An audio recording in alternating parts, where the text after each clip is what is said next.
control de pantalla. Sí.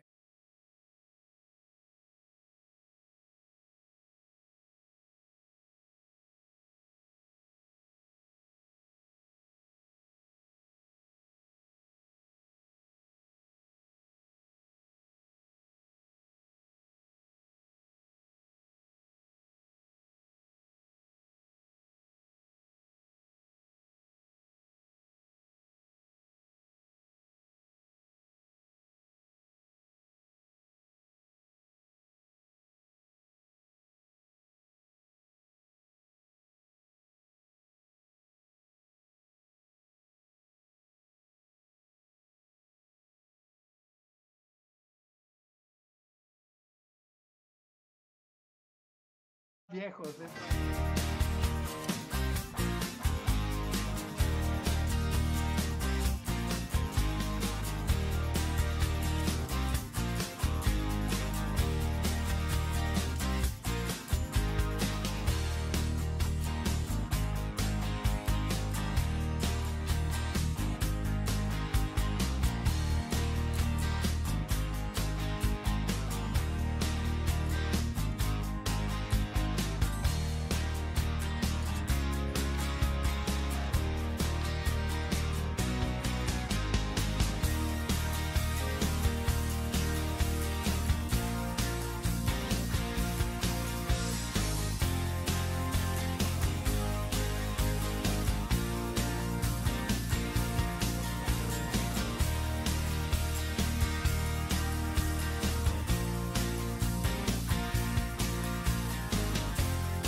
Todos ustedes.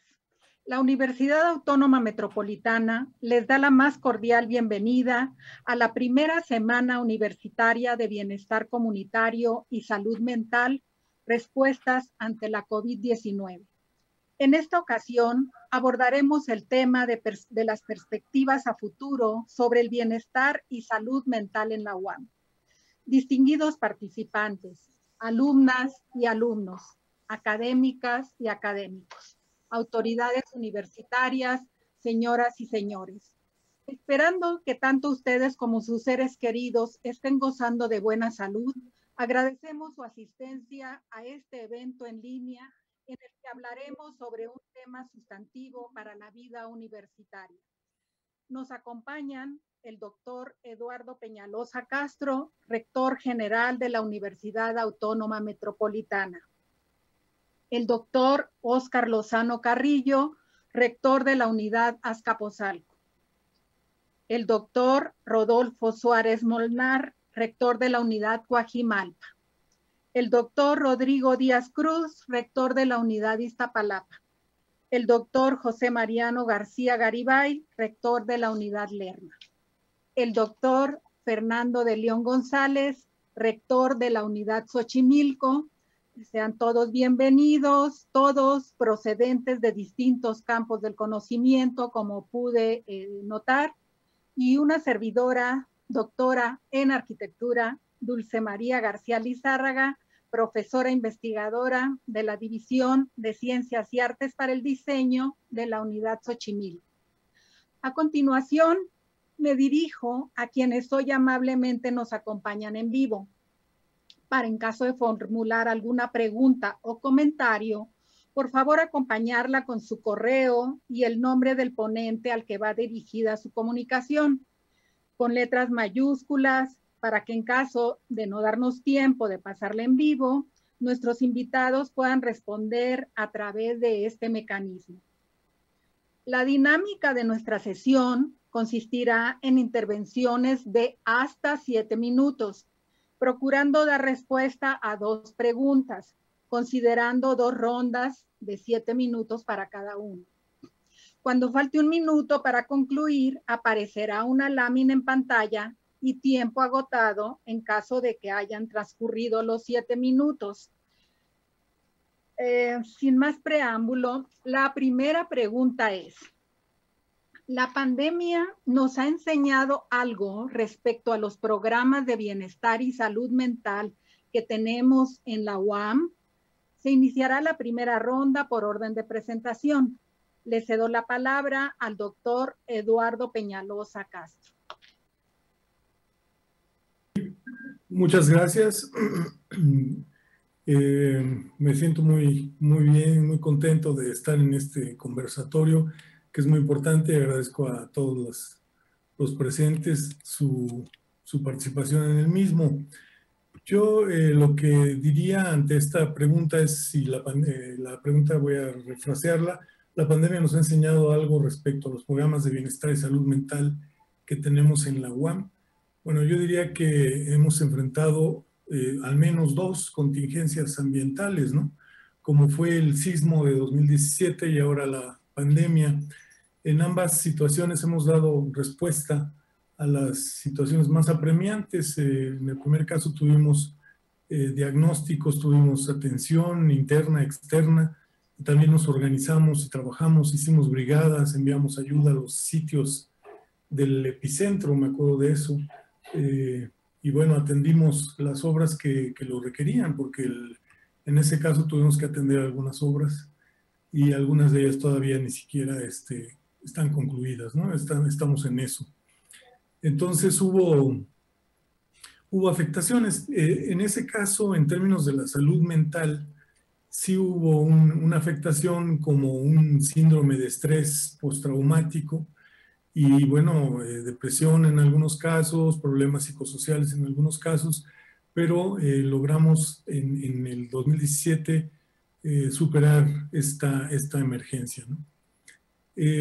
Posteriormente hubo esta situación que desde marzo estamos viviendo y es una emergencia distinta, es la pandemia por que ustedes todos conocen, por COVID-19, que ha interrumpido nuestras rutinas, ha trastornado nuestra actividad y se agudiza esta necesidad de tener algún programa que atienda la problemática psicosocial, también de salud, pero en términos a lo mejor de una red de salud, que eso es, voy a referirme a esto un poco más adelante. Es una pandemia que ha durado ya más de 7 meses en nuestro país, con una alta probabilidad de prolongarse. No sabemos cuánto, esta es una de las cosas que nos preocupan, de hecho, ¿no? Esta situación ha afectado el funcionamiento de la universidad y en consecuencia todos los que somos parte de la universidad estamos sufriendo los estragos de esta pandemia, ¿no?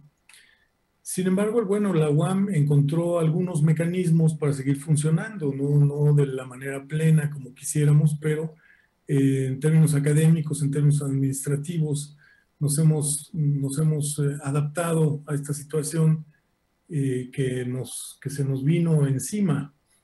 Y yo quisiera en este momento hacer un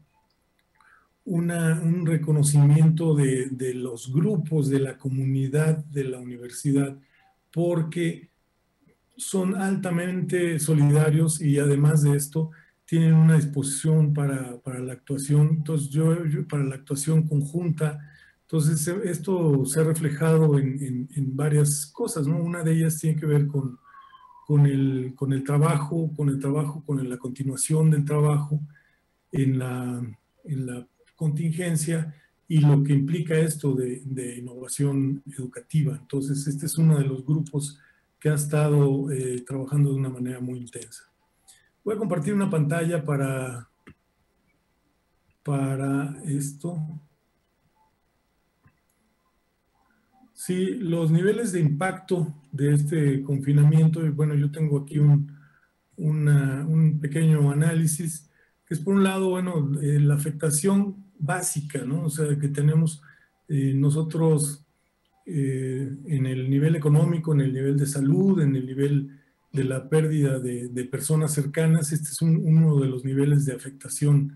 El otro es el nivel contextual, en donde, bueno, estamos trabajando, estamos siendo productivos en el mismo lugar donde vivimos.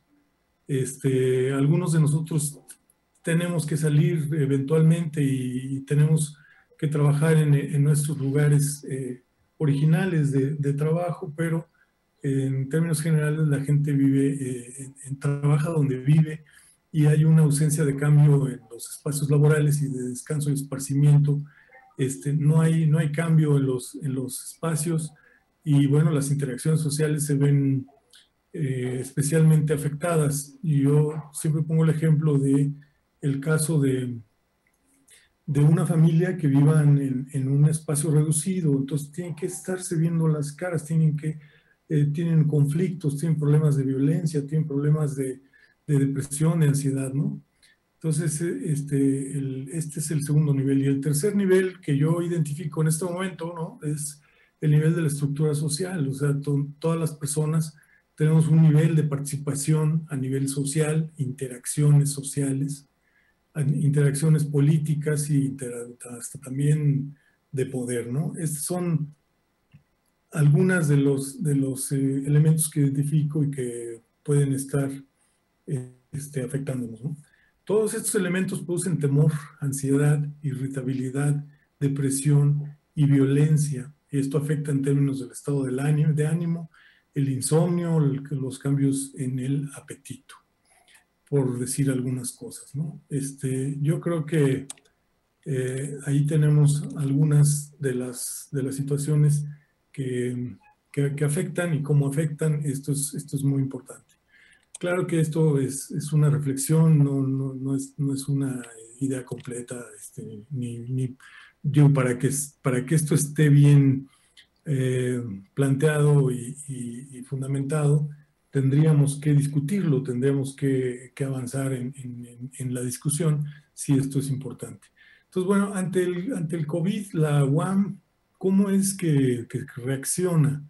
Bueno, desde finales de febrero pasado, decidimos convocar a un grupo interdisciplinario de expertos para aportar conocimiento sobre estos problemas de salud.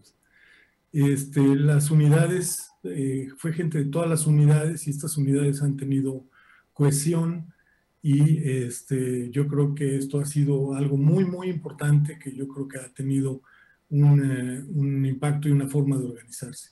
Hemos creado las redes de salud UAM, que son internas y externas, o sea, tenemos gente de acá, de la UAM y de afuera, y contempla la atención psicológica, la orientación médica y apoyo en casos de violencia de género.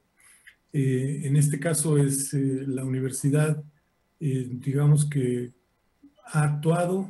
Tenemos esta primera semana universitaria de bienestar comunitario y salud mental, que es donde estamos nosotros actuando ahora. Y bueno, esta ha sido organizada por esta comisión. Entonces, en la universidad y en el país entero no ha sido, una de las cosas que quiero comentar es que no ha sido bien ponderada esta importancia de la salud mental ni el bienestar psicosocial. Entonces, necesitamos contar con una serie de protocolos para atender aspectos relacionados con este bienestar comunitario y la salud mental, particularmente en situaciones de emergencia.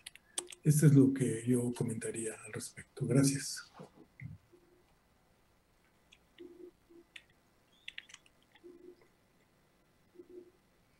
Está apagado el micrófono. Sí, muchas gracias, doctor Peñalosa, por señalarnos, pues, por un lado, las dos contingencias que hemos tenido, el sismo y la pandemia, los niveles de impacto del confinamiento, las acciones que se han tomado, las redes que existen, y por supuesto la incertidumbre que nos lleva a no tener datos precisos. Continuamos con el doctor Óscar Lozano Carrillo, por favor. Gracias, doctora. Saludo a todos, a todas. Pues muy interesante este foro. Realmente es un privilegio estar compartiendo y reflexionando juntos en estos tiempos tan difíciles. ante esta pregunta de qué nos ha enseñado la pandemia con relación a los programas de bienestar y salud mental, pues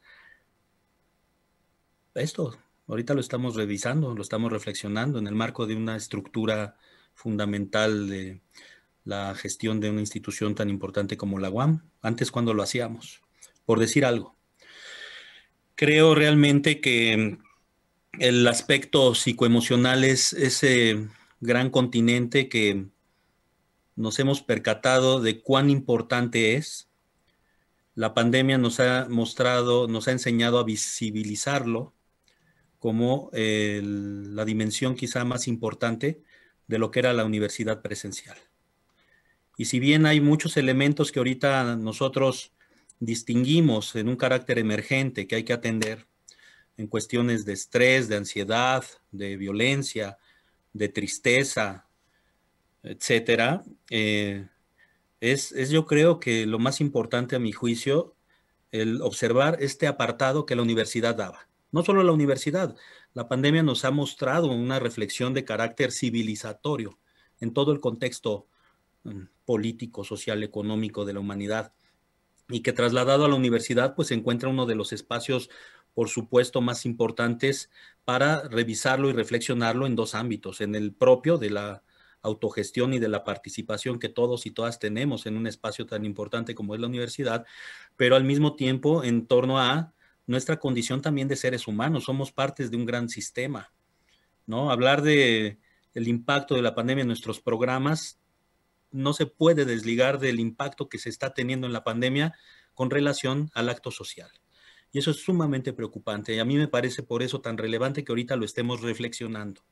¿Qué nos ha enseñado en la universidad? Pues en lo inmediato es evidente todo lo que hemos empezado a implementar. Yo me acuerdo desde el 16 de marzo estábamos ahí en Azcapotzalco pensando cómo íbamos a contender contra este fenómeno incierto, ¿no? Que nos mostraba la vulnerabilidad del ser humano y que nuestro apartado a veces microcósmico, yo diría, de cómo garantizar que la universidad funcionara, apenas aparecía ahí un elemento de, y en lo psicoemocional, ¿qué vamos a hacer? Vislumbrábamos que iba a ser un tema que habría que discutir, pero no con las dimensiones que ahora tenemos, con esta claridad con la que ahora vemos la gran importancia de atender estos asuntos. ¿Qué nos enseñó? Nos enseñó a responder rápido. En ese 16 de marzo, cuando empezamos a lo que ya después fue un programa de salud emocional que tuvimos en Azcapotzalco, donde no tenemos las disciplinas, al menos en el ámbito de la docencia y de la investigación en materia de salud, como sí lo tienen nuestras unidades hermanas de Iztapalapa, y Xochimilco y Lerma, pues también nos tenían una condición diferente, ¿no? Aprendimos después en la colaboración la gran virtud de este modelo UAM matricial en el que juntos generamos algo mejor, pero en ese entonces apenas se vislumbraba algo. Voy a compartir lo que en su momento fue solo una idea en marzo, ¿no? De cómo íbamos a contender nosotros con esta contingencia. Y por supuesto, aclarar, decir, hacer explícito que pensábamos sobre todo en la atención de las funciones sustantivas, donde el tema de la salud mental, del bienestar, era transversal, pero apenas empezaba a visibilizarse. En este espacio que lo que resolvía en ese momento, en marzo, me acuerdo, un espacio único que decíamos necesitamos estar cerca de la comunidad, necesitamos estar presentes, ser oportunos en un ámbito de necesidades, ¿no? De continuar con la función sustantiva, pues pensamos en una plataforma que fue contingencia, ¿no? Y esta plataforma en realidad buscaba, como ya dije, resolver los temas de carácter operativo, podríamos decir, y surgía de repente ahí la idea, por supuesto, de lo psicoemocional.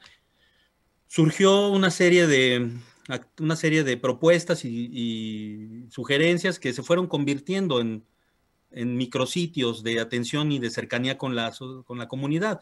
Esto es lo que nos mostró la pandemia que había que hacer y se convirtió ya en un día a día de acercamiento, pero también de funcionalidad, en donde el tema psicoemocional poco a poco fue creciendo, ¿no? Y entonces me acuerdo que de las primeras propuestas del micrositio ya teníamos esta de del COVID, ¿no? Y la información relevante, donde pues lo más relevante nosotros vimos, además de la información cotidiana que se tenía de parte de la máxima autoridad que en este momento lleva la gestión de la crisis, pues la Secretaría de Salud, ¿no? Existían o empezaban a existir muchas propuestas ya que nos referían temas como este, guía para las personas que sufren una pérdida.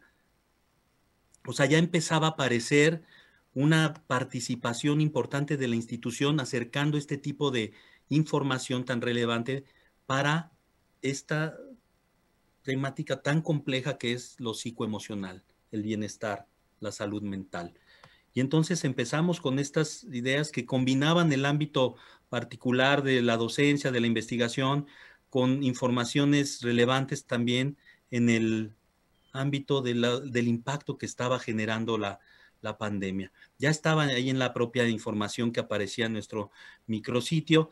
Se creó también, por supuesto, una de las más importantes, pues fue, sin lugar a dudas, esta de la orientación psicológica para el PER, que estaba en principio pues muy relacionada con el tema más bien de la liga al programa de docencia, ¿no? Pues así, vean, así se llama, orientación psicológica para el PER, pero que como ya dije, pues trasciende la propia barrera o frontera de la institución. Y entonces aquí ya teníamos con nuestro programa de salud emocional un acercamiento a la comunidad, pero también ya empezar a trabajar estos temas.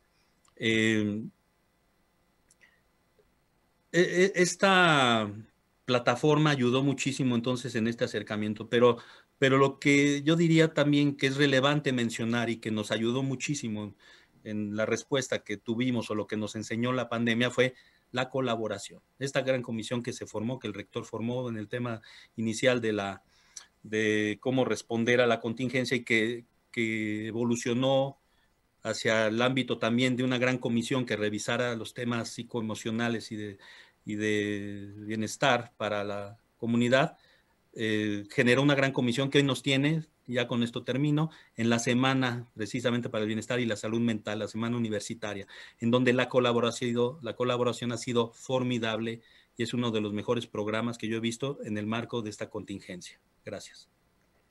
Gracias, doctor Lozano, por compartirnos sus experiencias de cómo continuar con las funciones sustantivas, la información que hemos tenido que implementar. Corresponde ahora, al doctor Rodolfo Suárez Molnar.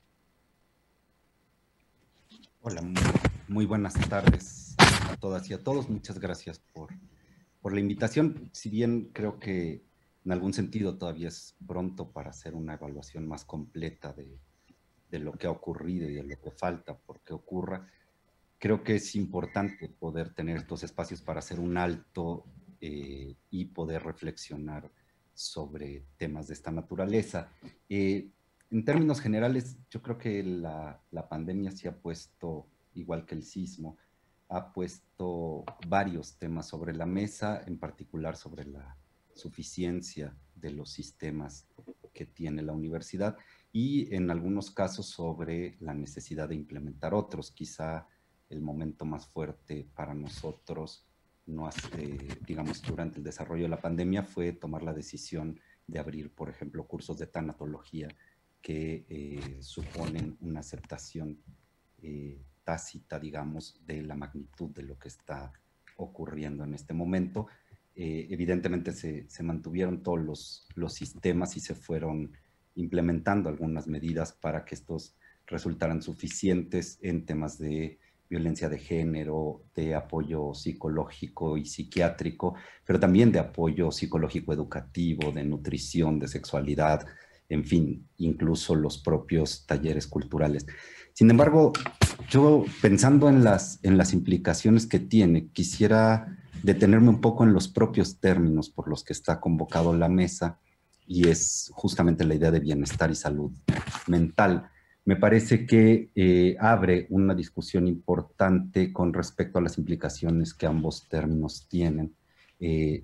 Para quienes nos hemos dedicado a estos temas, yo soy psicólogo de formación, nos es muy claro que ambos términos, ambas ideas, las de bienestar y salud mental, atraviesan o están atravesadas siempre por una indefinición muy importante, porque la idea misma de salud o la idea de bienestar está vinculada a ideas generales, a concepciones de la vida, digamos, que no son únicas, que no son, digamos, que no abarcan a toda la población, que son distintas dependiendo de las comunidades, y ante las cuales, digamos, ninguna idea general de salud ni de bienestar ha mostrado tener razones suficientes como para considerarla definitiva o para considerarla, digamos, más verdadera, entre comillas, que otras opciones. Entonces, me parece que uno de los primeros temas sobre los que vale la pena discutir es qué se está pensando en la idea de salud mental y en la idea de bienestar. No necesariamente, por ejemplo, la ausencia de dolor es bienestar. Hay casos en los que evidentemente el dolor puede ser de lo más sano que le puede pasar a una persona. El ejemplo más fuerte siempre es el de suicidio. No siempre el suicidio es lo peor que le puede pasar a alguien, ¿no? Pero preocupa también, en mi caso, los antónimos de estos términos, el de enfermedad y malestar, porque la propia idea de enfermedad mental es una cosa que ha sido cuestionada fuertemente, digamos, no solo por sus implicaciones en términos del encierro o las concepciones psiquiátricas, por ejemplo, y el tipo de consecuencias que éstas han tenido sobre la comunidad, sino incluso por las ideas de normalidad y de normalización que para ciertas comunidades, las mujeres, la comunidad LGBTI, etcétera, etcétera, han tenido implicaciones muy importantes en términos de cómo han sido enjuiciadas. Me parece que vale la pena abrir una discusión de esta naturaleza y tenerlo siempre en consideración en términos de cómo se perfilan los propios sistemas y cómo se perfila el tipo de acompañamiento específico que se puede dar a una comunidad diversa. No creo que haya en la comunidad universitaria, por lo menos, una idea única de salud mental y una idea única de bienestar, de modo tal que la forma en la que se estructuran los propios procesos de acompañamiento es importante y la concepción desde la cual se están generando.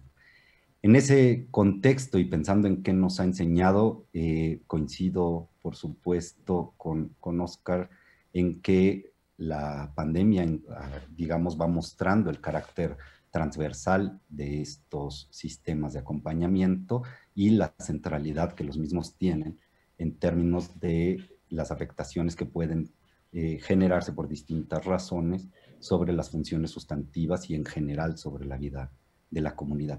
Pero creo que nos ha enseñado también la importancia o abierto una discusión sobre cuáles son las responsabilidades institucionales y cuáles son las responsabilidades de la comunidad en este tipo de eventos y que esta reflexión debe ser llevada a la vida cotidiana de la universidad y en general de la comunidad. Si bien el carácter imprevisto de estos acontecimientos hace un tanto complicado ir definiendo cuáles son las acciones específicas que se van a ir requiriendo, nosotros, por ejemplo, no habíamos contemplado obviamente al inicio de la pandemia la necesidad de un apoyo en tanatología, se va con un análisis permanente, digamos, implementando cierto tipo de apoyos por conforme se va desarrollando la situación, pero sí permite prever situaciones similares, digamos, ese es el caso de los protocolos y de los simulacros, en fin. Pero creo que lo fundamental es que también la comunidad entienda su corresponsabilidad ante estos procedimientos. El caso del sismo es muy evidente. Me parece que para cuando llega el sismo de hace algunos años, las comunidades en general, no solo la universitaria, ya tomaban con cierta ligereza los simulacros y esto permite ir entendiendo que hay una corresponsabilidad con la comunidad porque no importa lo que la comunidad haga, lo que la universidad haga, si la comunidad no participa de una manera activa y se hace responsable de esto, no tiene ningún sentido. Y creo que la enseñanza más importante tiene que ver hacia la vida cotidiana en términos generales, o sea, conocer la centralidad, la responsabilidad de esto, nos permite ir pensando que la vida cotidiana de la universidad debe de estar marcada por apoyos de esta importancia, por apoyos, digamos, no solo en términos de salud mental y bienestar, como se ha definido hasta ahora, sino ampliar todo un sistema de acompañamiento que permita que las funciones sustantivas se realicen y que la comunidad tenga mejores espacios. Entonces, me parece que la mayor enseñanza tendrá que ver con el futuro, es decir, con cómo incorporamos estos elementos ya a la vida cotidiana de la institución y no solamente, digamos, por los lugares que vaya teniendo o por la importancia que tenga para atender situaciones imprevistas, ¿no? En la siguiente intervención. Gracias, doctor Suárez. Perdón, pero el tiempo es implacable. Se nos va muy rápido. Gracias por sus reflexiones. Seguimos con el doctor Rodrigo Díaz Cruz de Iztapalapa.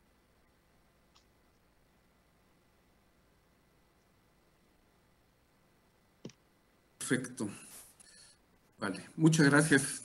Bienvenidas y bienvenidos a todos cuantos participan en esta sesión, en este conversatorio. Le doy también y agradezco la invitación y le doy también la bienvenida a mis colegas rectores de la UAM.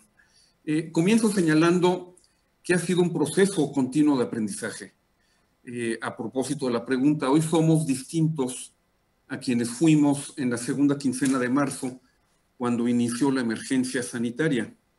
Entonces éramos un poco más optimistas o ingenuos y pensábamos que al cabo de unos pocos meses podíamos regresar a nuestras actividades presenciales.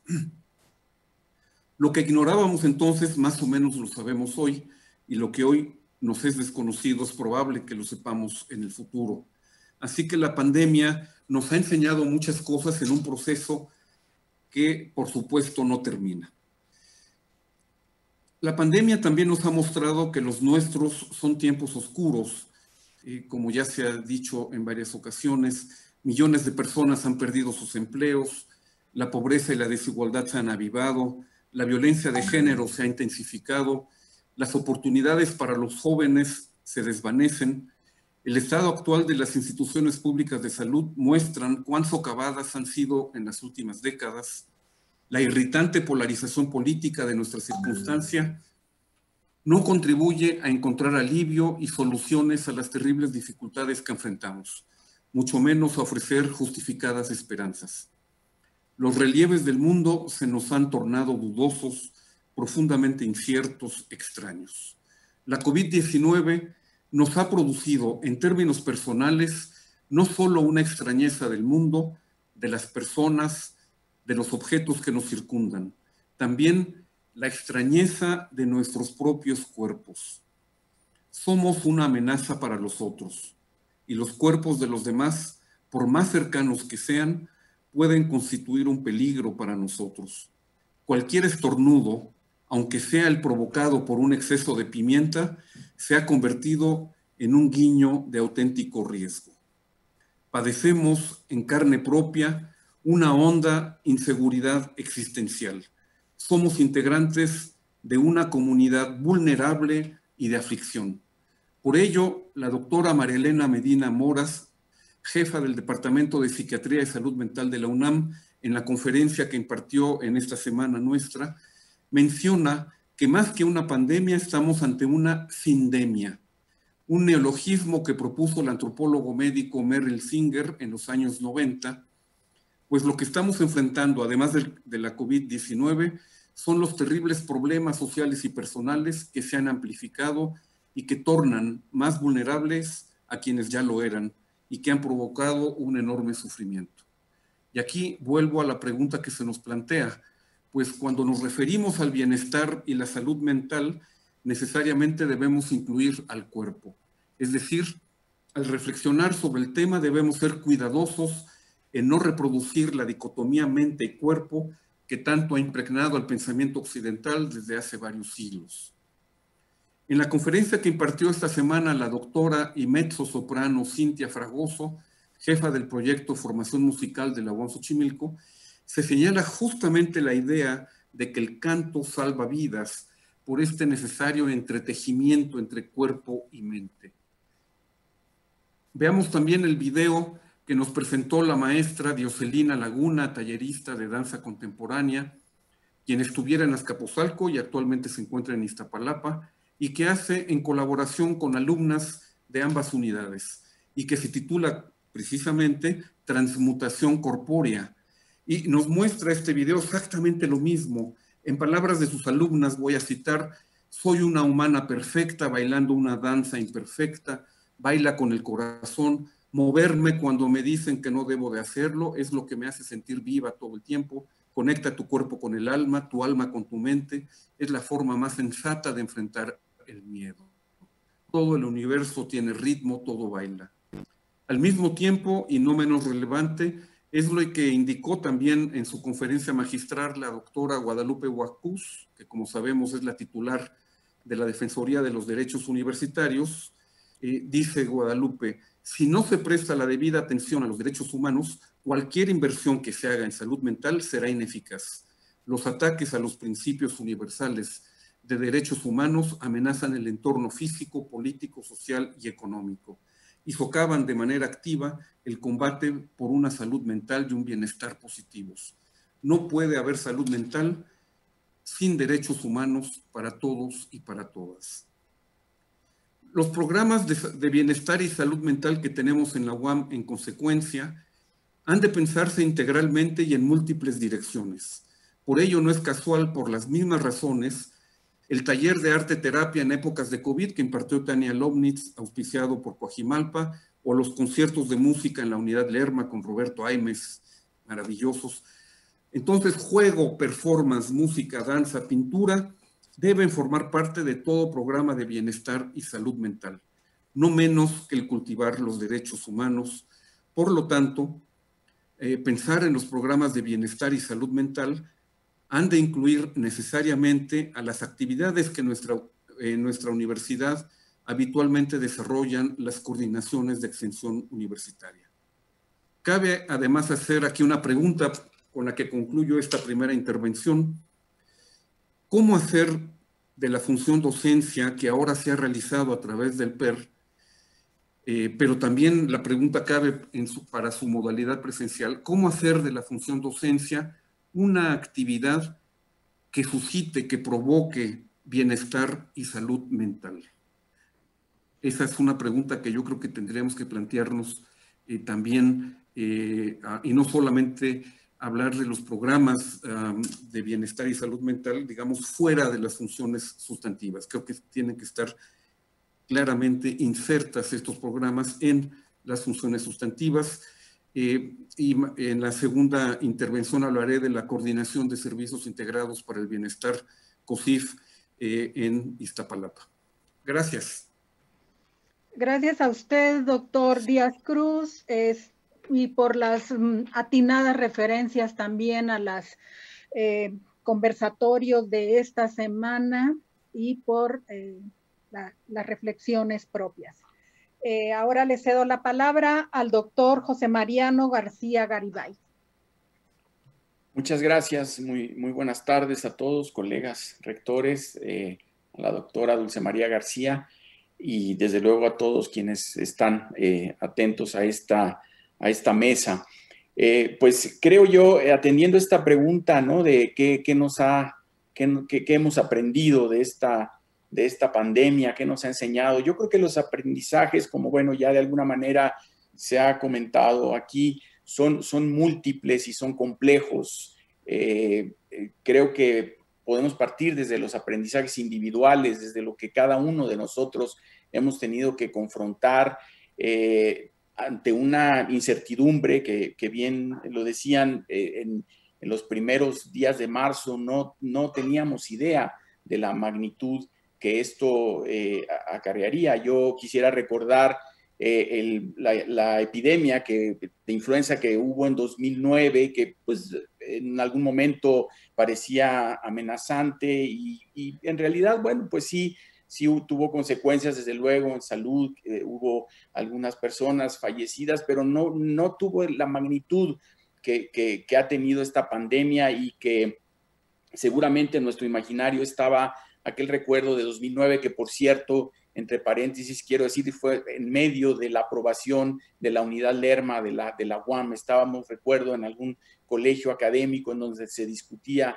la creación de la quinta unidad y estábamos pues con estas precauciones que había que tener por la pandemia, pero que ni remotamente eran el nivel de precauciones que tenemos ahora. Entonces, esto es desde luego algo inédito que podríamos pensar que puede ocurrir cada 100 años, ¿no? Pero que podemos pensar que no debemos dar nada por sentado. Esta pandemia se puede repetir, o una pandemia como esta se puede repetir dentro de 100 años o muy próximamente. Sabemos que esto, cuando pensamos, ¿no? Como ser humano, como desde el punto de vista antropocéntrico, ¿no? Que solemos ver las cosas, que todo en la naturaleza lo podemos controlar, lo podemos minimizar, lo podemos contender con ello. Esta pandemia nos ha enseñado, y quizás esta es la principal enseñanza a nivel, pues no solo individual, sino a nivel comunitario, que no podemos dar nada por sentado. Nuestras vidas se han trastocado de una manera que jamás hubiéramos imaginado, ¿no? El encierro, el peligro, la amenaza, como decía Rodrigo, del cuerpo de otra persona, ¿no? Que tenerla cerca podemos sentir ya como un riesgo para nuestra salud, porque no sabemos quién ya está contagiado y quién no. Entonces, estos aprendizajes, desde luego, han sido desde a nivel individual, a nivel colectivo y desde luego a nivel institucional. A nivel institucional, pues creo que hay muchas cosas que quizás dábamos por sentadas, muchas otras cosas que no. Creo que teníamos, desde luego que la institución ha trabajado y se ha preocupado desde antes de la pandemia en aspectos del bienestar, en aspectos de violencia de género, en aspectos de pobreza, en aspectos de vulnerabilidad económica, vulnerabilidad tecnológica en el caso de muchos de nuestros alumnos. Pero esto, sin duda alguna, esta pandemia lo que ha hecho pues es magnificar todos esos problemas. Y si bien estábamos luchando por atender algunas de estas, de muchas de estas situaciones, los problemas psicológicos de nuestra comunidad, pues quizás no lo veíamos como algo tan urgente o tan avasallador como está ocurriendo ahora, ¿no? Ahora tenemos la necesidad no solamente de echar a andar un programa de enseñanza que sea suficientemente efectivo y bueno para que nuestros alumnos puedan continuar con su aprendizaje, sino que también hemos tenido que trabajar de manera muy importante en los aspectos colaterales que esto conlleva, desde evidentemente las tragedias que hemos vivido en nuestra comunidad, que como muy bien decía Rodolfo, pues requiere de una visión tanatológica para quienes han sufrido la pérdida de un ser querido, y no solamente la pérdida física por la muerte de alguien, sino muchas otras pérdidas que hemos tenido, el tenernos que privar de muchas cosas, incluso del convivir con nuestros colegas en el campus. Todo esto son pérdidas que sin duda alguna nos han dejado una serie de enseñanzas. También creo que una enseñanza positiva que diría yo hemos tenido con esta pandemia, pues ha sido el sabernos una comunidad solidaria. Yo particularmente veo a la comunidad de nuestros profesores el gran esfuerzo que han hecho por sacar adelante este programa de enseñanza remota y sacarlo de la mejor manera posible, y de ser empáticos y de solidarizarse con nuestros alumnos en la mayoría de los casos de los profesores, y poner todo de sí. Para los alumnos, desde luego, creo que ha sido muy, muy difícil, porque también han tenido que aprender a organizar su tiempo, a estudiar de una manera distinta a la que estaban acostumbrados a estudiar, y por supuesto los profesores también han tenido que aprender a enseñar de otra manera, a evaluar de otra manera, para la que no, en muchos casos, en la mayoría de los casos, no estábamos preparados. Entonces, las enseñanzas, como decía yo, son múltiples, pero creo que en muchos sentidos son gratas. Por supuesto que las tragedias, no solo las tragedias por las pérdidas, de seres queridos, sino las tragedias económicas, todo esto que se ha magnificado, como es la violencia de género, los problemas psicológicos, la ansiedad que todos sentimos por el encierro, por la incapacidad de poder hacer las cosas como las hacíamos, pues esto nos ha hecho, creo yo, resilientes, pero también al mismo tiempo creo que nos ha permitido abordar las cosas de otra manera, y estos aprendizajes positivos que la institución, que a nivel personal, que a nivel de comunidad tenemos ahora son muy importantes. Entonces, yo lo dejaría ahí. Creo que esto nos permite pensar en el futuro, no minimizar esto, no pensar que otra pandemia vendrá en 100 años, sino, como decía Rodolfo, con los simulacros, no hacer como hemos hecho con los simulacros de ya pues, verlos como una cuestión que no importa, sino que tendremos que aprender que de esto puede volver a ocurrir, no sabemos cuándo, y tenemos que prepararnos para ello. Y aquí termino mi intervención. Gracias.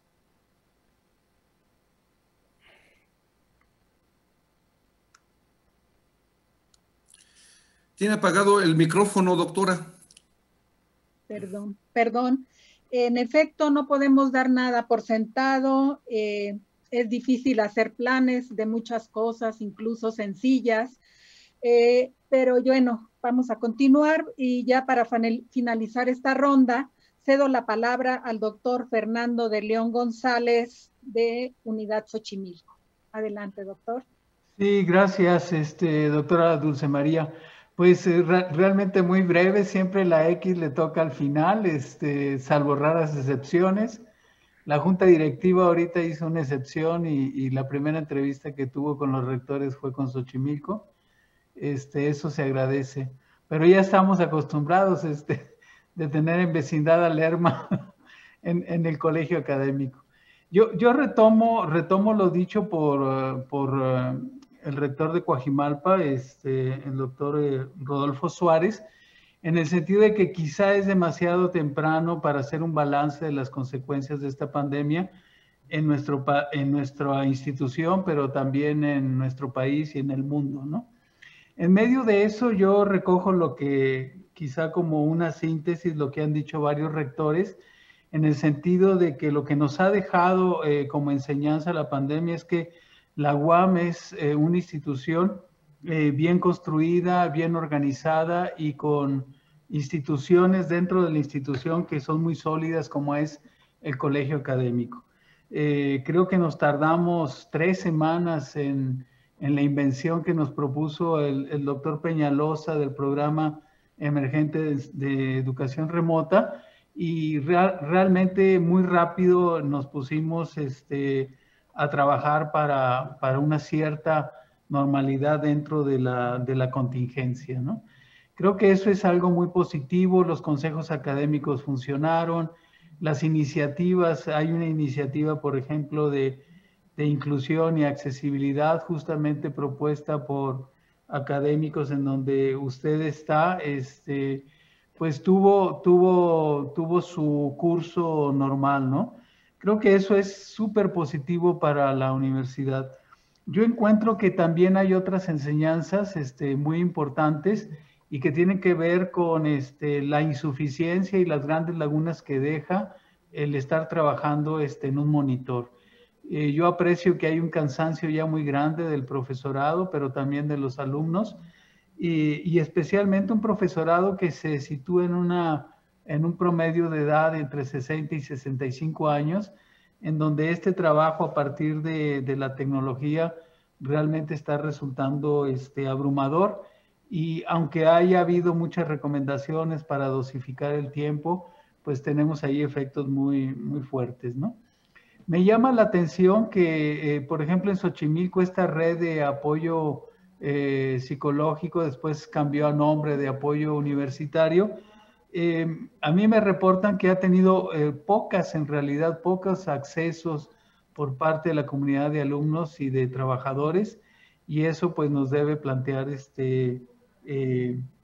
interrogantes de cómo cambiar.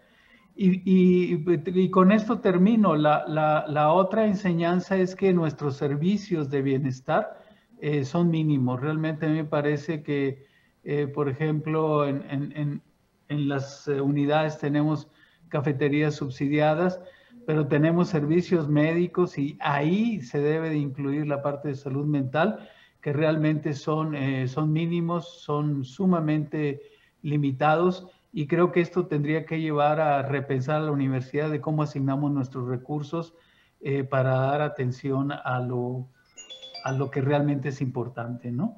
Y la otra cosa que nadie ha mencionado es que la frontalidad de la relación laboral entre el sindicato y la universidad, pues ha quedado intacta. O sea, yo no veo ninguna actitud de cambio, a pesar de que tenemos un crecimiento de pastos, una necesidad de todas las áreas verdes de ser cuidadas y de los edificios sin duda, y yo no veo ninguna actitud de colaboración frente a la contingencia por parte yo no digo del sindicato en este momento, de la relación. Es una relación que está pensada para estar confrontada, y eso a mí me preocupa mucho, porque si es cierto esta referencia al cambio civilizatorio al que hacía referencia Óscar Lozano, pues creo que nos debería de interrogar a todos sobre el quehacer que viene más adelante. Gracias. Gracias a usted, doctor Fernando de León, pues por compartirnos y coincidir con otros de sus colegas, con muchos de los profesores. Es pronto para hacer un balance, pero también compartimos este agotamiento o dificultad de tener todas nuestras actividades a través de un monitor, actividades que muchas veces se han incrementado incluso en horarios que a veces ya no que ya dejábamos para el descanso, ahora tenemos estas actividades. Y bueno, también agregaría la dificultad de alumnos de nuevo ingreso que solamente han tenido contacto con sus profesores y compañeros a través de este medio. Pues muchas gracias. Y a continuación pasamos a la segunda pregunta con la misma dinámica. Pero antes me permito recordar a nuestra audiencia que quienes tienen preguntas puedan hacernos favor de escribir en mayúscula el nombre del ponente al que va dirigida su pregunta y su correo, para que en caso de no darnos tiempo de pasar la hora, nuestros invitados puedan responder a través de este mecanismo. Las preguntas, en lo que se refiere a bienestar y salud mental, ¿cuáles debieran ser las acciones o programas a considerar para contender con situaciones de emergencia en un futuro? En este caso vamos no sé si el doctor Peñalosa ya está con nosotros de vuelta porque había tenido que atender una llamada de emergencia. Ya está con nosotros, entonces le cedo la palabra, doctor Peñalosa. Sí, muchas gracias. Sí, yo creo que lo que en esta pregunta de si cuáles debieran ser las acciones o programas a considerar para contender con situaciones de emergencia en lo que se refiere a bienestar y salud mental. En primer lugar, yo sí pienso que se requeriría lo que dije antes, ¿no? Se requeriría un programa de atención a la salud mental, a la salud y a la salud mental, una red de salud posiblemente, no sé cómo llamarla, pero que tuviera todas que permitiera trabajar en todas las decisiones que hay que tomar y que voy a enumerar algunas de ellas. Por un lado, tendríamos que tener como acción la difusión, o sea, tendríamos que hacer una difusión que es una de las actividades que hemos realizado de una manera intensa, ¿no? Pero en un programa yo creo que tendríamos que amarrar todos estos elementos, todas estas acciones, y la difusión sería continuar con la difusión, pero en función de otra serie de acciones que voy a mencionar. Entonces la difusión por un lado. La segunda sería la evaluación de qué necesidades tenemos entre los miembros de la comunidad, los casos, a lo mejor, bueno, ojalá que podamos tener una evaluación de cuáles son los casos, porque hablamos de ansiedad, de depresión, pero no, no tenemos los números. Entonces yo creo que tendríamos que tener una evaluación en este sentido para poder pues cuantificar y tener un diagnóstico y saber hacia dónde dirigirnos, ¿no? También tendremos que trabajar en la prevención de los casos, con cursos, con información, con enseñanza a los miembros de la comunidad, con la exploración de estas actividades que inciden en prevenir los problemas que se presentan, ¿no? Entonces tendríamos que tener un programa muy completo en donde la prevención sería uno de los elementos fundamentales. Y por supuesto, pues la intervención. La intervención iría del lado de la orientación psicológica, la promoción de la salud mental y el sostenimiento comunitario de estas acciones. Yo creo que esa es una gran cualidad que tenemos, ¿no? Nosotros como comunidad somos muy fuertes y yo creo que tendríamos la posibilidad de intervenir de manera comunitaria. Ahora, también habría algunas actividades más en este sentido de intervención que podrían estar en el sentido de lo que dijo el doctor Rodrigo Díaz en algún momento, por ahí habló de la cultura, en términos de la danza, de la música. Yo creo que tener algunas actividades de integración sería muy útil en el sentido de la intervención, ¿no? El deporte en diferentes formas, ¿no? Además de las actividades que ya tenemos, yo creo que en la medida también en que se da la pandemia, podemos tener cierta actividad presencial, ¿no? Pero si no es presencial, que sea virtual, pero tenemos que tener la intervención. Y bueno, esto sería reforzado por la formulación de políticas públicas para contender con la problemática. Entonces tendríamos que ir aquí, por lo menos hay una política pública que me parece que es muy importante, que tendría que ver con la equidad. Entonces, no podemos tener una pues, atención o una solución hacia la atención de esta difusión, evaluación, prevención e intervención que he mencionado, si no tenemos las políticas, por ejemplo, de acceso a las computadoras. En esta pandemia, desafortunadamente, es la tecnología uno de los protagonistas más importantes, ¿no? Entonces tendríamos que pues trabajar en el sentido de ofrecer acceso, buscar convenios, buscar, no sé, las políticas habrá que ver cuáles son y a qué niveles, pero el acceso a las computadoras y el acceso a Internet, esto me parece que es fundamental, ¿no? Por lo menos, aunque podríamos abonar en otra serie de políticas. Entonces yo creo que por aquí podríamos ir en estas acciones que serían cobijadas por un programa completo, ¿no?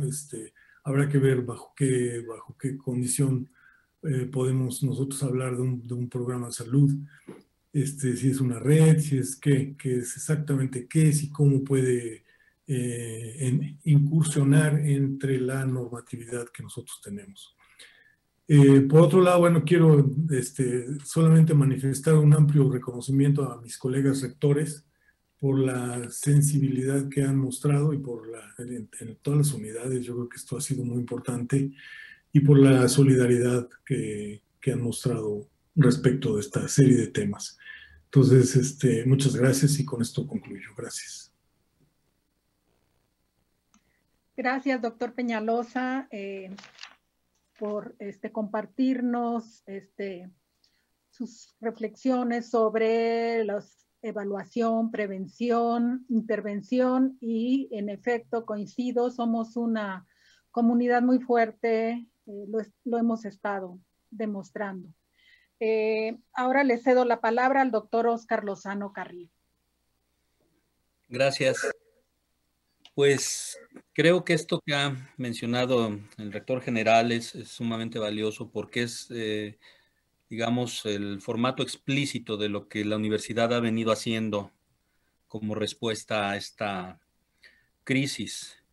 En algún momento nos mencionaba nuestro colega Fernando de León que la respuesta tan inmediata y yo diría efectiva que tuvo la UAM se debía a su propio modelo, un modelo que tiene una naturaleza particular, ¿no? En su formato horizontal, en su formato innovador, en su formato de convergencia multidisciplinaria, etcétera, ha permitido a través de los propios mecanismos que tenemos, como fue en este caso una gran comisión, pero en comunicación siempre con las diferentes instancias, atender la contingencia.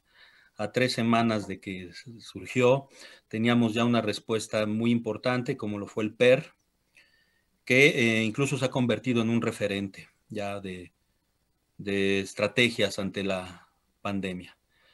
Y es la estructura UAM, pero también es la comunidad que lo integra, porque en esto se vuelcan mucha gente, profesores y profesoras, alumnos y alumnas. Y eso hay que destacarlo, ¿no? Es parte de un modelo. Ahora, en el ámbito de qué hacer, yo diría que de aquí surge esta propuesta, diría la metodología para la emergencia. En este sentido,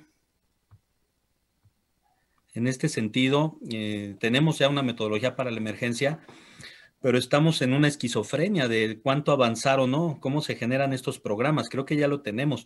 En algunos ámbitos diremos, pues sí se visibilizó la gran importancia de lo presencial, ¿no? Se permitió observar cómo la universidad respondió rápidamente. Por supuesto, esto no resuelve algunos problemas de fondo muy complejos y tristes que ha generado esta pandemia, pero al menos en lo que respecta a una respuesta y a una voluntad de atenderlo, sí lo tenemos en la institución.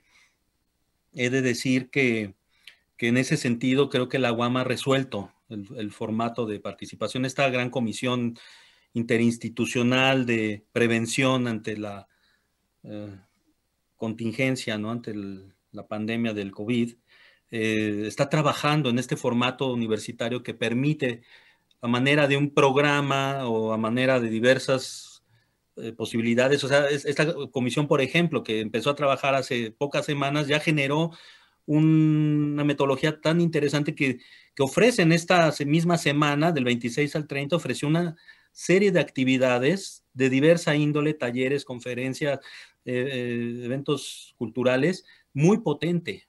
Eso, por ejemplo, muestra que estamos activos y por eso no me preocupa. Me preocupa lo otro. ¿Qué es lo otro?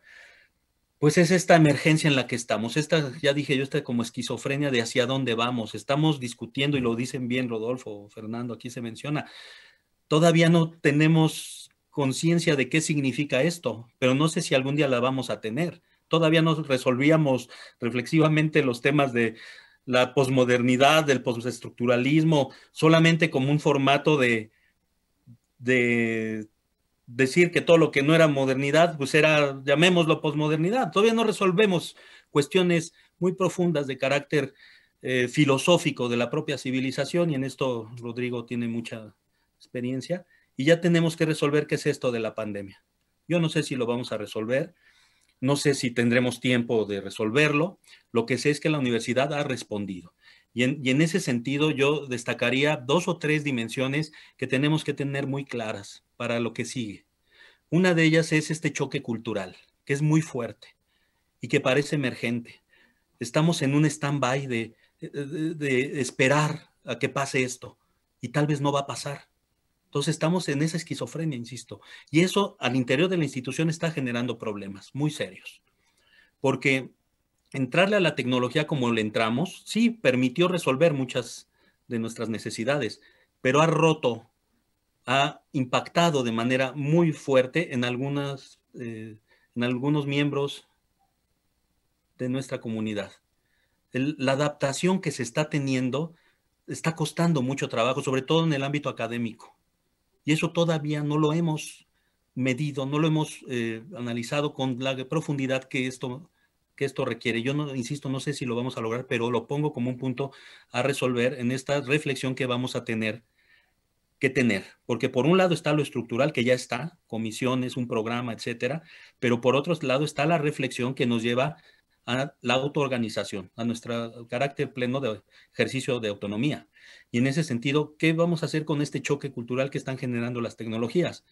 Nosotros, sin saberlo, o bueno, tal vez con alguna conciencia, propusimos entre todos el PER, y fíjense, tiene sus 4 categorías en un ámbito que pensábamos es de carácter operativo de la docencia, que es flexible, que es emergente, que es multitecnología y que es sensible. Si lo trasladamos a un ámbito psicoemocional, también opera, es emergente, tiene la sensibilidad de estar atendiendo, digamos, momentos diferentes de la atención psicoemocional de la gente, ¿no? Es multitecnología en el ámbito de que un profesor que le cueste mucho trabajo un ámbito muy desarrollado de tecnología puede usar lo más básico. O sea, ahí estamos mandando algunas coordenadas también de por dónde podríamos ir en el ámbito de la atención psicoemocional. Esa sería una primera cuestión. Una segunda es la cultura del encierro. No lo hemos resuelto. La cultura del encierro nos ha metido y lo han mencionado varios de mis colegas, en una también muy difícil y compleja situación de carácter psicoemocional, ¿no? Que no tiene que ver tanto o forma parte, en parte de esta dicotomía de lo tecnológico del choque cultural, la cultura del encierro, que es bien importante. Y una última, un tercer punto que tenemos que poner en el ámbito de la visibilidad, no lo podemos dejar fuera, tiene que estar presente, es los problemas estructurales que ya existían antes de la pandemia. Esa normalidad que teníamos no era una normalidad apropiada, diríamos. Temas de inseguridad, temas de ecocidios, temas de pobreza, etcétera, esos siguen ahí, se han incluso exacerbado con la pandemia y tendremos que regresar. Y todo esto en el marco, por ejemplo, de este eje fundamental que se tendrá que revisar en un orden transversal de lo psicoemocional. Ahí la dejo. Gracias. Muchas gracias, doctor Lozano Carrillo. En efecto, son muchas las cuestiones que menciona, las destaco, la adaptación, el encierro. En efecto, la universidad nos ha apoyado mucho con una respuesta inmediata. Teníamos los docentes, aulas asignadas, personales o para cada grupo, en fin, una serie, pero no deja de permear en otros aspectos. Le cedo la palabra ahora al doctor Rodolfo Suárez Molnar, por favor. Gracias. Coincido plenamente con la evaluación que hace Eduardo en términos de una situación de emergencia. Creo que son esos los elementos con los que hay que contar. Añadiría quizá nada más la importancia de contar con diagnósticos y protocolos muy claros que nos permitan, digamos, tomar decisiones más sólidas. Y coincido también, por supuesto, con Fernando en evaluar la suficiencia de los sistemas con los que hoy contamos, tanto para atender una emergencia como para la vida cotidiana. Creo que en ese contexto habría que pensar incluso en la necesidad de que la universidad cuente con un fondo de reserva para la atención de, digamos, este tipo de eventos que le permita, porque hay muchas partes que no pueden planearse. Yo quiero imaginarme lo que habría sido echar a andar el PER si no hubiera habido ahorros de otro lado y el tipo de consecuencias que eso habría traído para la institución. Por suerte se pudo administrar bien los recursos. Pero creo que en términos generales, digamos, para mí, el tema está, por supuesto, en la definición misma de los propios sistemas, en la forma en la que este tipo de temas, no solo aquellos que se les dan emergencias, sino en el cotidiano, afectan las funciones sustantivas, y en una reflexión, como la señalaba Fernando, sobre la responsabilidad institucional y cuáles son los sistemas básicos con los que debe contar. Hoy a nadie le queda duda, por ejemplo, de que debe darse un apoyo psicológico porque se incrementó la violencia de género, pero es eso, se incrementó. La violencia de género ha estado ahí todo el tiempo y creo que es absolutamente obvio hoy para muchos que quizá no lo tenían tan claro, la necesidad de que la universidad cuente con un apoyo constante en este tipo de acontecimientos. Sin embargo, quisiera referirme a otra cosa extra que tiene que ver con parte de la función de la universidad y con su responsabilidad. Creo que la universidad, entre otras cosas, es una fuente de certidumbre para la sociedad, pero en particular para su propia comunidad. Desde luego no es la única, la iglesia también es una fuente de certidumbre para la gente, y de hecho hay momentos en los que hay una competencia en términos del tipo de certidumbre que se puede generar por cualquiera de las dos instituciones. Pero en todo caso, asumir que la incertidumbre es parte del manejo que la institución tiene que considerar. Lo primero que la comunidad demanda, o sea, si uno distingue entre aquellas personas que han sido afectadas directa o indirectamente, pero de forma más fuerte por la situación, pienso en el sismo, en aquellos a quienes se les cayó la casa u otras cosas, hay un tipo de acciones que deben generarse. Pero hay otro tipo de acciones que tienen que ver con la certidumbre que la universidad genera para su propia comunidad, porque uno de los elementos principales que la comunidad va a demandar es justo cómo ha perdido la certidumbre al haber perdido también un cierto control sobre su vida cotidiana y en algún sentido su propia calidad de agente. O sea, de repente la situación rebasa mucho las posibilidades para la gente, para la comunidad, de tomar decisiones y va a buscar certidumbre dentro de la universidad. Y eso es algo que la universidad tiene que tener muy claro que va a ser una demanda en una situación de este tipo. Eduardo citaba al principio el sismo, la pandemia ahora. Yo añadiría incluso la huelga, creo que son elementos de incertidumbre para la comunidad y hay que tener muy claro el manejo de los tiempos institucionales y la forma en la que vamos a dividir apoyos, por ejemplo, para la gente afectada directamente y otro tipo de apoyos, como lo señalaba Rodrigo hace rato respecto a la pandemia.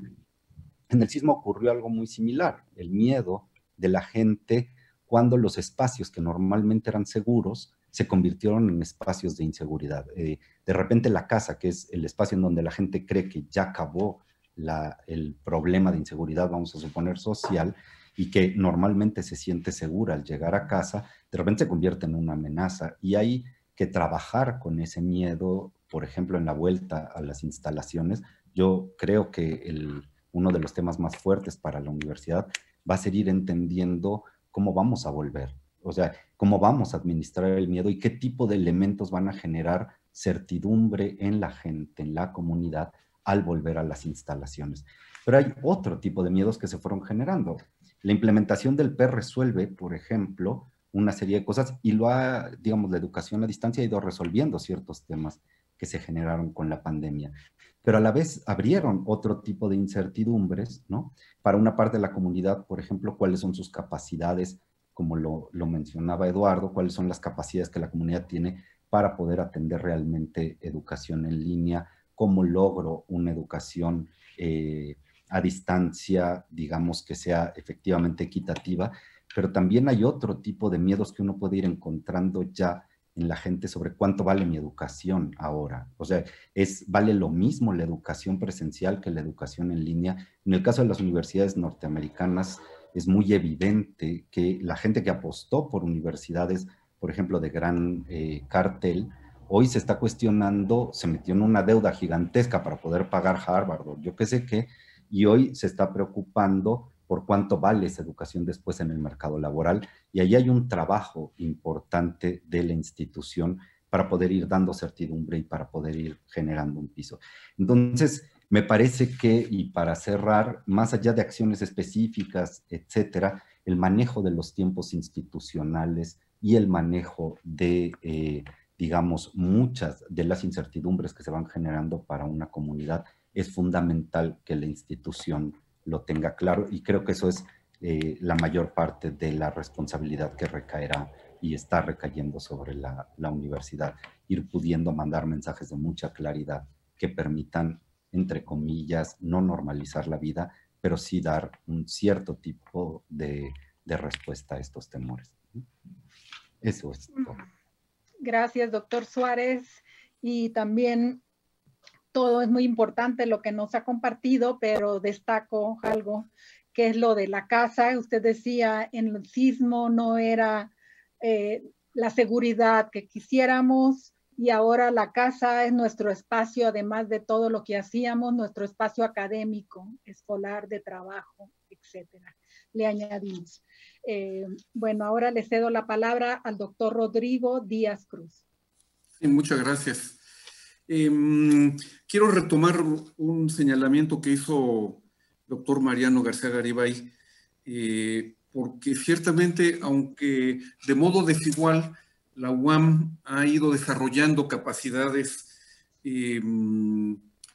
para atender el bienestar y la salud de sus integrantes de su comunidad desde hace mucho tiempo, y ahí las tenemos, y yo creo que es momento de fortalecerlas precisamente para atender la pregunta respecto a las amenazas. En el caso de Iztapalapa, en 2006 se creó la Coordinación de Servicios Integrados para el Bienestar, la COSIF, que está integrada por diversos programas, clínicas, servicios. Tiene servicio médico, tiene un programa de nutrición, programa de apoyo y orientación psicológica, un programa que se llama Jóvenes, Sexualidad y Salud Reproductiva, actividades deportivas y recreativas, una clínica de trastornos del sueño, una clínica estomatológica, una clínica de acupuntura y fitoterapia, un laboratorio clínico. Debo destacar que el servicio médico y la clínica estomatológica y el laboratorio clínico están certificados desde 2018 por la Secretaría de Salud y por la COFEPRIS. Y también, aunque la línea UAM es de toda la UAM, está físicamente, cuando había vida presencial, en la unidad de Iztapalapa. A lo largo de la pandemia, de la sindemia, la COSIF ha realizado una enorme cantidad de talleres, cursos, actividades y videos para difundir a la comunidad universitaria en sus distintas áreas. Comento simplemente como anécdota que el laboratorio clínico organizó un taller para toma de sangre, que yo dije, toma de sangre sin actividad presencial a lo mejor no va a ser muy exitoso, y a la hora ya tenía 30 personas inscritas. Entonces, digamos, ha sido muy activa la COSIF en sus distintas áreas, y sí me parece fundamental y aprovechar la ocasión para reconocer el enorme esfuerzo que ha realizado el personal de confianza de la unidad, pero yo sé que es en toda la UAM, por el trabajo que han hecho, que han desplegado a lo largo de estos meses para mantener activa y vital las actividades sustantivas de la universidad. Yo creo que el personal de confianza se la ha rifado, como se dice, en esta pandemia, porque la universidad sigue caminando y desde luego, como ya se ha dicho, todos los profesores y profesoras, los alumnos y las alumnas en condiciones muy difíciles, vamos avanzando con el cumplimiento de las funciones de la universidad. Propiciar bienestar y salud depende desde luego de un entorno social que lo impulse. Por eso decía anteriormente que los programas de bienestar y salud que tenemos en la UAM han de pensarse integralmente y en múltiples direcciones. En ese sentido, se han realizado algunas acciones que deben consolidarse. Por ejemplo, en la unidad de Iztapalapa, si bien desde 2019 ya comenzó a trabajarse en torno a la unidad de género, formalmente se crea este año, y también el protocolo para la prevención y la atención a la violencia de género, de tal suerte que necesitamos, son estas instancias las que también van a propiciar y crear las condiciones para tener bienestar y salud. Aunque los protocolos y las unidades de acción, las unigéneros, son necesarias, nunca serán suficientes mientras esta violencia subsista. La prevención y atención a las personas en situaciones de violencia por razones de género debe convertirse en un hondo compromiso personal, institucional, que compete a todos los actores que conforman y modelan nuestra comunidad universitaria, alumnas y alumnos, profesores, profesoras, trabajadores y trabajadores administrativos, instancias de apoyo, órganos personales, colegiados, la propia normatividad y su aplicación, usos incluyentes del lenguaje. En rigor, suponen transformaciones hondas de nuestras formas de vida y acción. El otro tema es la lucha contra la inseguridad. La comunidad universitaria en Iztapalapa vive condiciones que no son las más adecuadas. Es una de sus mayores preocupaciones cotidianas y uno de los retos más importantes es socavarla, propiciar las condiciones para disminuir los riesgos. La vida social y personal no está exenta de emergencias.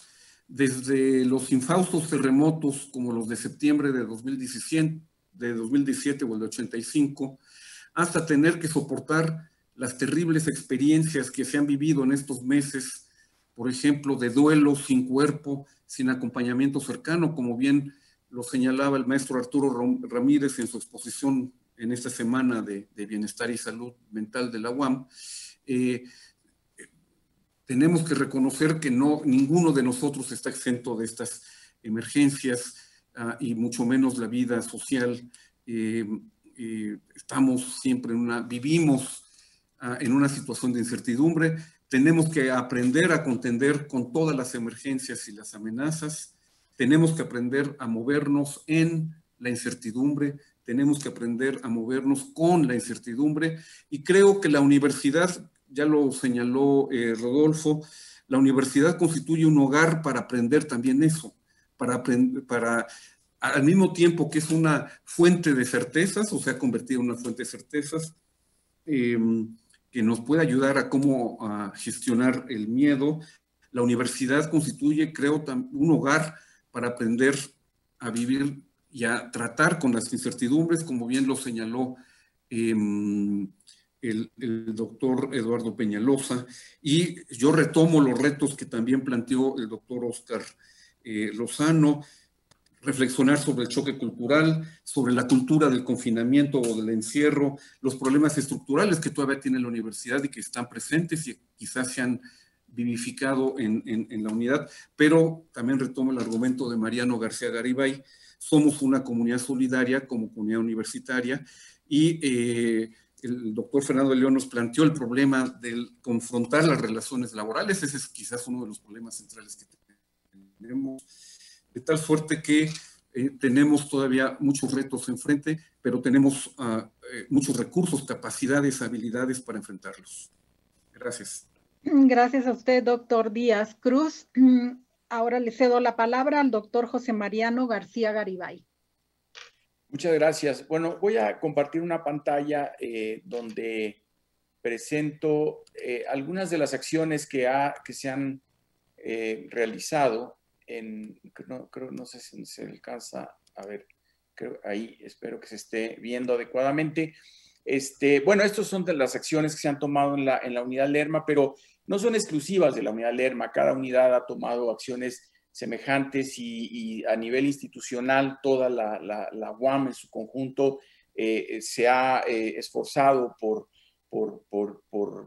atender, digamos, estos puntos que aquí se mencionan, que tienen que ver con bienestar, con violencia de género, con apoyo psicológico, y creo que una prueba clara es justamente esta semana del bienestar en la que estamos ahora participando.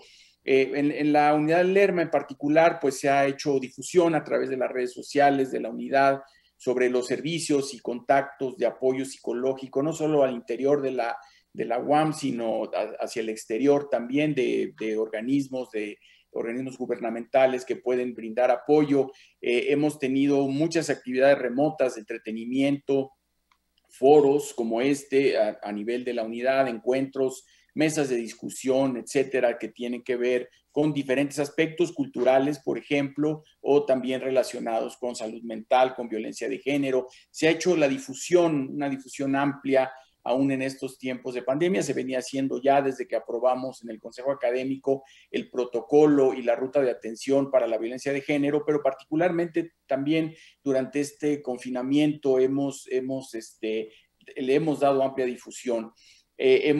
Algo muy importante es que se ha atendido a estudiantes, a miembros de la comunidad y se les ha canalizado para darles atención psicológica a través del correo institucional, a través de contacto telefónico. Hemos tenido casos de violencia de género de pérdida de familiares, un caso de un conflicto familiar por orientación sexual de un alumno, ideaciones suicidas y mucho también, desde luego, de ansiedad y estrés por el confinamiento, y entonces no hemos desatendido pues la necesidad de apoyo de estos alumnos o miembros de la comunidad, y les hemos dado el respaldo. Hemos, como unidad, a través de la Coordinación de Bienestar Universitario y Género, se ha atendido, por ejemplo, se ha participado en este primer Congreso Internacional sobre Prevención y Erradicación del Hostigamiento Sexual y Acoso Sexual, el Foro Académico de la Investigación UAM presente ante la pandemia, violencia contra las mujeres, y se ha participado también en los eventos de toda la institución, como en este también ha habido una participación importante de miembros de la unidad Lerma. Y algo importante que también veníamos haciendo ya desde antes de la pandemia, o que teníamos como intención de hacer y que ahorita lo estamos realizando, es un diagnóstico psicológico en línea para la comunidad de la UAM Lerma, con el objeto de identificar problemáticas de ansiedad, depresión, estrés postraumático y violencia en la comunidad.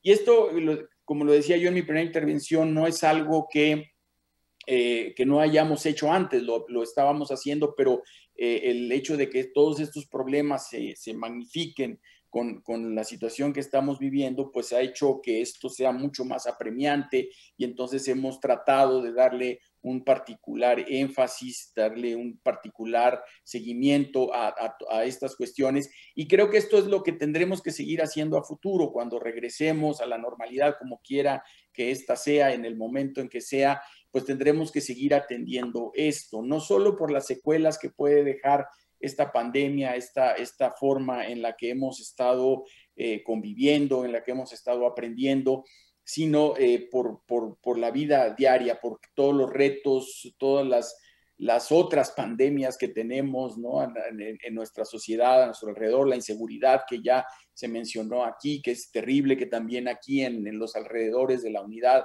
es un problema constante por el cual estamos preocupados.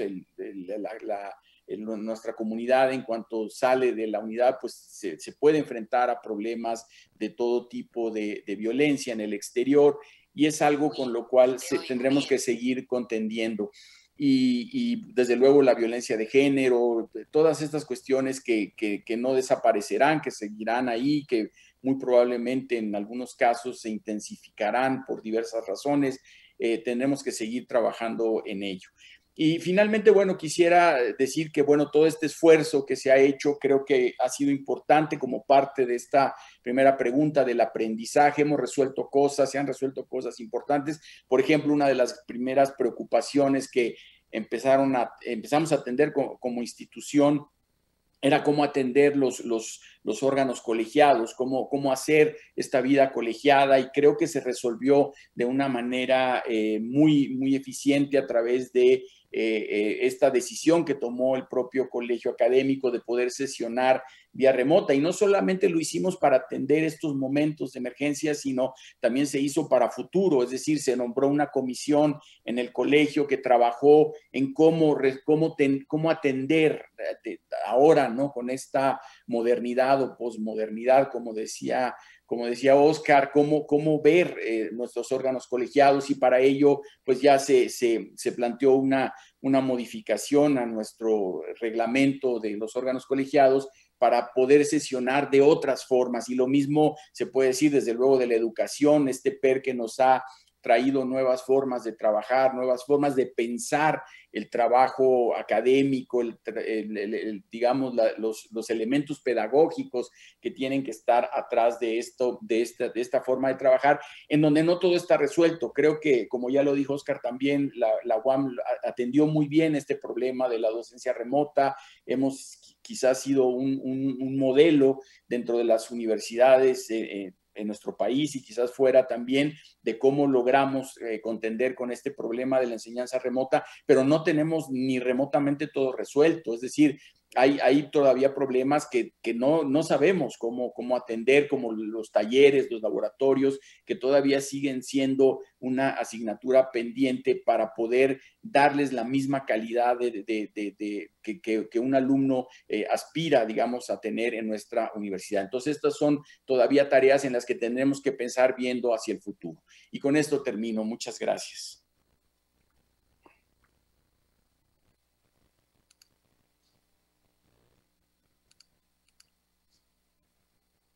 Perdón, no me deja dejar de compartir.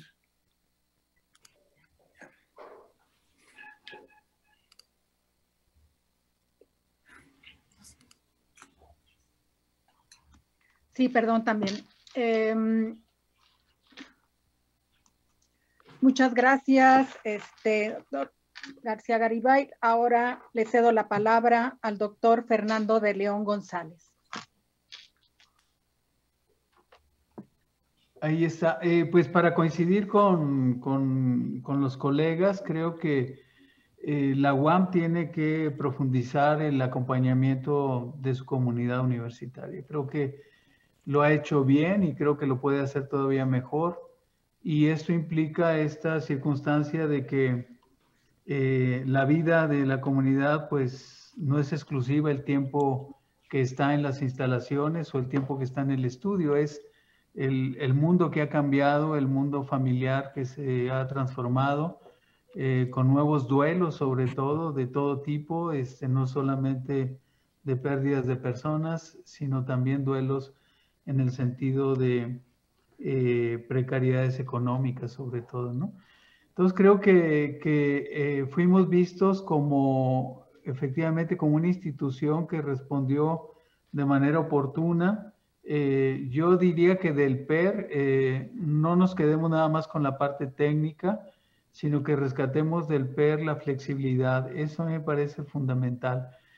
Seamos flexibles y seamos lo más considerados con la circunstancia humana de nuestra comunidad. Eso sería lo que yo diría, y cada unidad yo creo que ha hecho las cosas que refuerzan su propia historia y sus propias tendencias, y creo que eso es lo que tiene que seguir haciendo la UAM, y al futuro, y vamos con eso a seguir cosechando esta categoría, digamos, de una institución preocupada por lo que ocurre en lo social, sobre todo, y quitarnos una cierta marca tecnocrática con la que nacimos y con la que nos fuimos desarrollando. Yo sería coincidiría totalmente con mis colegas en ese sentido, y seamos muy atentos a lo que viene, el regreso a condiciones más duras del confinamiento, pues no es una novedad, es simplemente México viene un poco más tarde respondiendo a los casos de pandemia. Ahora España, Francia, este reconfinamiento lo están ya proyectando para 2021. No va a haber restaurantes en Francia de aquí a diciembre, o sea, es una cosa increíble, ¿no? Entonces, pues es lo que yo diría, estoy muy, muy, muy contento con la manera en que el rector general nos ha convocado no fue para la contingencia nada más. Creo que hay una gran apertura de Eduardo hacia la discusión de la universidad con los rectores y con el equipo muy amplio que lo ha acompañado en la gestión, ¿no?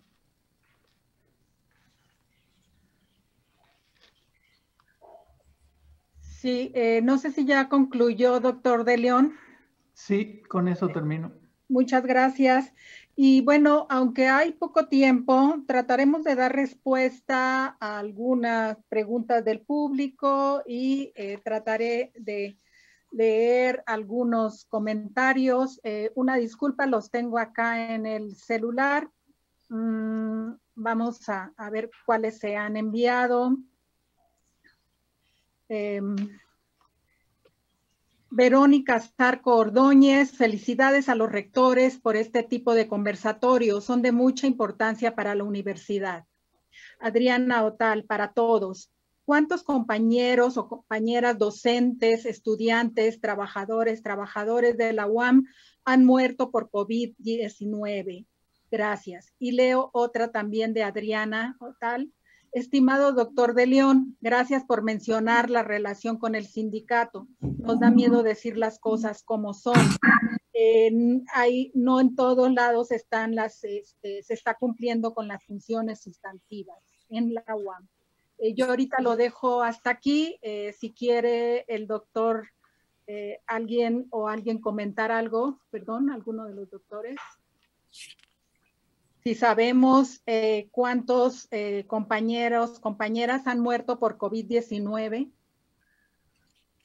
Bueno, en la universidad no tenemos el dato como tal. Yo cuando me han preguntado esto, casi siempre hago referencia al número de muertos versus la población total que tenemos en el país, y más o menos esa es la proporción. Estamos trabajando con algunas instituciones, con la ANUYES, con nosotros mismos estamos elaborando una serie de instrumentos para poder tener esta información, no solo de cuántos han muerto. Es muy difícil saber cuántos han muerto, por ejemplo. Sabemos que entre la juventud es más difícil que ocurran estas defunciones. También conocemos de algunas de las más sonadas, digamos, entre las unidades, pero no tenemos el dato preciso. En breve, en cuanto lo tengamos, yo lo difundiré, lo haré saber. Gracias, doctor Peñalosa. Guillermo Vega dice saludos cordiales desde Santiago, Miahuatlán, Puebla. También han algunos saludos y yo los felicito por tener el sistema de PER, nos dice Cintia Valencia, y también el examen de selección. Déjeme ver qué otra pregunta tenemos. También de Adriana Otal. Nuestra casa abierta al tiempo. Y ahora no tengo tiempo para mí porque tenemos cursos, clases, webinars, conversatorios, llamadas, casa. También nos dice Adriana, felicidades al personal de confianza, profesores, profesoras y comunidad universitaria. Gracias, muchas gracias. Gloria Ruiz nos dice, muchas gracias por mencionar el gran trabajo del personal de COSID. Jimena Lisevsky, ¿por qué el diagnóstico en línea solo ha sido en UAM Lerma? No sé si alguien quiere responder. ¿Diagnóstico de qué será? ¿De qué estará hablando? El diagnóstico en línea solamente dice, solo ha sido en UAM Lerma. No, yo no sabría. Yo creo que todas las unidades tienen sistemas en línea. Sí. Y por teléfono también. Quizás se refiere al diagnóstico psicológico, pero no somos la única unidad que lo ha hecho. Hay un antecedente en Coajimalpa. Bueno, no sé si fue en línea, lo hicieron el año pasado, probablemente fue de manera presencial. Nosotros era algo que queríamos hacer ya desde el año pasado. Ahorita lo estamos haciendo en línea, en primer lugar porque no estamos en el campus, pero también por la facilidad de poderlo implementar en línea. Claro, creo que no hay más preguntas o comentarios. Si alguien quisiera agregar algo antes de darle el agradecimiento. No, yo quisiera agradecer a todos los colegas rectores y a los organizadores de este importante evento, porque yo creo que la experiencia de la UAM queda documentada en términos generales en este conversatorio. Entonces, me parece muy, muy importante que podamos atenderlo. Muchas gracias a todos, a todas. Gracias. Y la Universidad Autónoma Metropolitana les agradece su participación en este conversatorio y a todas las personas que se han puesto en contacto con nosotros, que nos han seguido. Y reiteramos la invitación al último conversatorio Bienestar y Salud Mental en la Educación Superior, una mirada interinstitucional que iniciará a las 16 horas.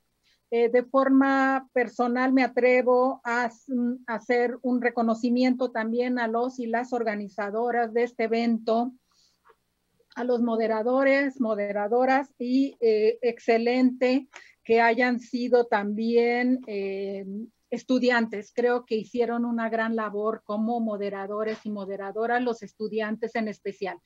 Y bueno, pues con esto les pido gracias y buena tarde para todos.